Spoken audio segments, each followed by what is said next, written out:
नमस्ते दोस्तों, आज हम भगवद गीता के 13वें अध्याय पर चर्चा करेंगे, जिसे क्षेत्र क्षेत्रज्ञ विभाग योग कहा जाता है। इस अध्याय में भगवान श्री कृष्ण अर्जुन को शरीर और आत्मा के बीच के अंतर को समझाते हैं। इस अध्याय के मुख्य बिंदु है 1. क्षेत्र और क्षेत्रज्ञ। भगवान श्री कृष्ण बताते हैं कि यह शरीर क्षेत्र है और आत्मा क्षेत्रज्ञ है। शरीर नश्वर है जबकि आत्मा अमर है। नंबर 2, ज्ञान का महत्व। भगवान कहते हैं कि सच्चा ज्ञान वही है जो क्षेत्र और क्षेत्रज्ञ के भेद को समझता है। नंबर 3, प्रकृति और पुरुष। इस अध्याय में प्रकृति यानी भौतिक जगत और पुरुष यानी आत्मा के बीच के संबंध को भी समझाया गया है। 4, गुण और विकार। भगवान बताते हैं कि शरीर में विभिन्न गुण और विकार होते हैं जो हमारे कर्मों के परिणाम स्वरूप उत्पन्न होते हैं। इस अध्याय में श्री कृष्ण बताते हैं कि शरीर नश्वर है और इसे क्षेत्र कहा जाता है, जबकि आत्मा अमर है और इसे क्षेत्रज्ञ कहा जाता है। श्री कृष्ण कहते हैं कि सच्चा ज्ञान वही है जो क्षेत्र और क्षेत्रज्ञ के भेद को समझता है। वे बताते हैं कि क्षेत्र में 5 महाभूत, जो कि पृथ्वी, जल, अग्नि, वायु, आकाश, और अहंकार, बुद्धि, अव्यक्त, 10 इंद्रिया, मन और 5 इंद्रिय विषय, जो कि रूप, रस, गंध, स्पर्श, शब्द सब शामिल है। इसके अलावा इच्छा, द्वेष, सुख, दुख, चेतना और धृति भी क्षेत्र के अंतर्गत आते हैं। श्री कृष्ण यह भी बताते हैं कि जो व्यक्ति इन तत्वों को जानता है वह सच्चे ज्ञान को प्राप्त करता है। वे अर्जुन को यह भी सिखाते हैं कि सभी क्षेत्रों में क्षेत्रज्ञ के रूप में वे स्वयं विद्यमान है और इस ज्ञान को प्राप्त करना ही सच्चा ज्ञान है। इस प्रकार अध्याय 13 में भगवान श्री कृष्ण आत्मा और शरीर के बीच के संबंध को स्पष्ट करते हैं और सच्चे ज्ञान की महत्ता को बताते हैं। आशा है कि यह वीडियो आपको भगवद गीता के 13वें अध्याय को समझने में मदद करेगा। अगर आपको यह वीडियो पसंद आए तो कृपया लाइक और सब्सक्राइब जरूर करें और अपने विचार कमेंट बॉक्स में साझा करें। धन्यवाद। ओम श्री परमात्मने नमः। श्रीमद्भगवद्गीता अथ त्रयोदशोऽध्यायः। श्री भगवानुवाच इदं शरीरं कौन्तेय क्षेत्रमित्यभिधीयते एतद्यो वेत्ति तं प्राहुः क्षेत्रज्ञ इति तद्विदः। क्षेत्रज्ञं चापि मां विद्धि सर्वक्षेत्रेषु भारत। क्षेत्रक्षेत्रज्ञयोर्ज्ञानं यत्तज्ज्ञानं मतं मम तत्क्षेत्रं यच्च यादृक् च यद्विकारी यतश्च यत् स च यो यत्प्रभावश्च तत्समासेन मे शृणु। ऋषिभिर्बहुधा गीतं छन्दोभिर्विविधैः पृथक् ब्रह्मसूत्रपदश्चैव हेतुमद्भिर्विनिश्चितैः। महाभूतान्यहङ्कारो बुद्धिर्व्यक्तमेव च इन्द्रियाणि दशैकञ्च पञ्चैक्षेन्द्रियगोचराः। इच्छा, द्वेष, सुखं दुःखं सङ्घातश्चेतना धृतिः। एतत् क्षेत्रं समासेन सविकारमुदाहृतम्।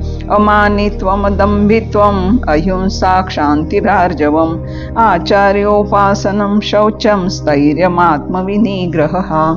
इन्द्रियार्थेषु वैराग्यम् अनहङ्कार एव च जन्म मृत्युजरा व्याधि दुःखदोषानुदर्शनम् असक्तिरनभिष्वङ्गः पुत्रदारगृहादिषु नित्यं च समचित्तत्वम् इष्टानिष्टोपपत्तिषु मयि चानन्ययोगेन भक्तिरव्यभिचारिणी विविक्तदेशसेवित्वम् अरतिरजनसंसदि अध्यात्मज्ञाननित्यत्वं तत्त्वज्ञानार्थदर्शनम् एतज्ज्ञानमिति प्रोक्तम् अज्ञानं यदतोऽन्यथा।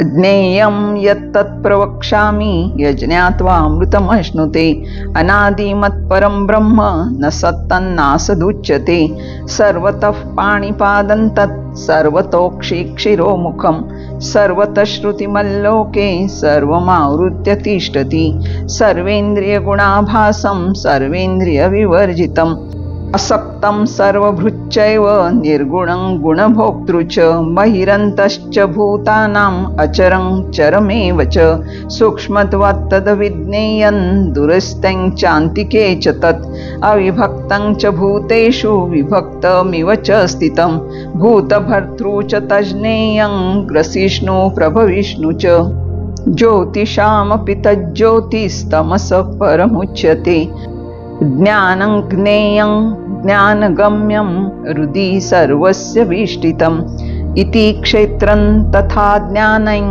ज्ञेयं चोक्तं समासतः मद्भक्त एतद्विज्ञाय मद्भावायोपपद्यते प्रकृतिं पुरुषं चैव विद्यनादि उभावपि विकारांश्च गुणाश्चैव विद्धि प्रकृतिसम्भवान् कार्यकरणकर्तृत्वे हेतु प्रकृतिरुच्यते पुरुषः सुखदुःखानां भोक्तृत्वे हेतुरुच्यते पुरुषः प्रकृतिस्थो हि भुङ्क्ते प्रकृतिजान् गुणान् कारणं गुणसङ्गोऽस्य सदसद्योनिजन्मसु उपद्रष्टानुमन्ता च भर्ता भोक्ता महेश्वरः परमात्मेति चापि युक्तो देहेऽस्मिन् पुरुषः परः य एवं वेत्ति पुरुषं प्रकृतिं च गुणैः सह सर्वथा वर्तमानोऽपि न स भूयोऽभिजायते ध्यानेनात्मनि पश्यन्ति केचिदात्मानमात्मना अन्ये सांख्येन योगेन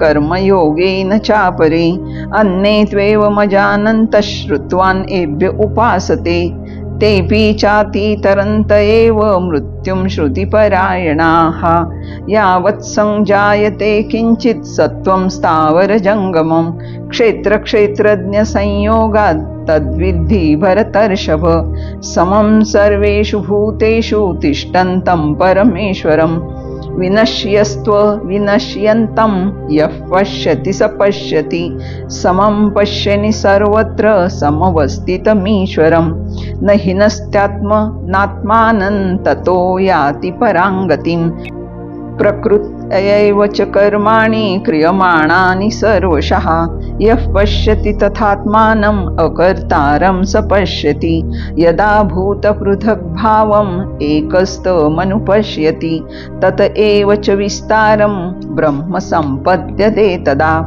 अनादित्वान् निर्गुणत्वात् परमात्मायमव्ययः शरीरस्थोऽपि कौन्तेय न करोति न लिप्यते यथा सर्वगतं सौक्ष्म्याद् आकाशन्नोपलिप्यते सर्वत्रावस्थितो देहे तथात्मानोपलिप्यते यथा प्रकाशयत्येक कृत्स्नं लोकमिमं रविः क्षेत्रं क्षेत्री तथा कृत्स्नं प्रकाशयति भारत क्षेत्रक्षेत्रज्ञयोरेवम् अन्तरं ज्ञानचक्षुषा भूतप्रकृतिमोक्षं च ये विदुर्यान्ति ते परम्।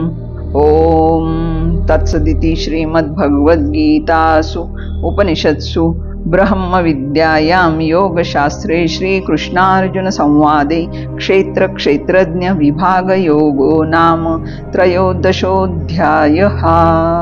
ओम श्रीकृष्णार्पणमस्तु।